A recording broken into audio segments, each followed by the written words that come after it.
કાપોદ્રા વિસ્તારમાં મોબાઈલ દુકાનમાં ચોરી મામલે તપાસથી જોતરાયેલી કાપોદ્રા પોલીસે ચોર ઈસમનું પગેરું મેળવી લીધું હોવાની વિગતો જાણવા મળી હતી। કાપોદ્રા વિસ્તારમાં લાખોના મોબાઈલ ચોરી ગુનામાં ફરિયાદ મામલે ફરિયાદ નોંધાતા તપાસમાં જોતરાયેલી કાપોદ્રા પોલીસે ચોર ઈસમને પગેરું મેળવી લીધું હોવાની વિગતો જાણવા મળી છે। મોબાઈલ દુકાનમાં 30 લાખના મોબાઈલની ચોરીની ફરિયાદ નોંધાતા પોલીસે તપાસનો ધમધમાટ શરૂ કર્યો હતો। ગુજરાત મોબાઈલ નામની દુકાનમાં મોબાઈલ ચોરીની ઘટનાને લઈ ઉચ્ચ પોલીસ અધિકારીઓ પણ સ્થળ પર પહોંચી તપાસ શરૂ કરી છે। ત્યારે સમગ્ર મામલે મળતી માહિતી પ્રમાણે આરોપી પોલીસ પકડથી નજીક હોવાથી તેની ધરપકડ પણ કરી હોવાની પ્રાથમિક વિગતો મળી રહી છે।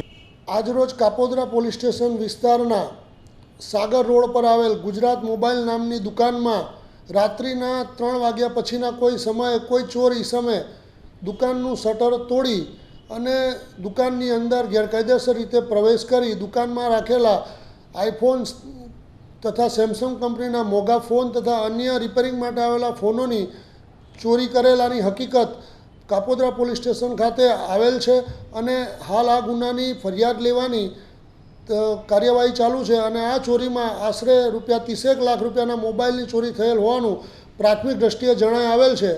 આરોપીની શોધખોળ માટેની તપાસ તજવીજ પણ ચાલુ છે। સીસીટીવી ફૂટેજના આધારે તથા હ્યુમન સોર્સના આધારે કાપોદ્રા પોલીસના પીઆઈ શ્રી MB અવસુરા તથા ડિસ્ટાફના પોલીસ માણસો હાલ આ ચોરીનો ગુનો ડિટેક્ટ કરવા માટે પ્રયત્નશીલ છે।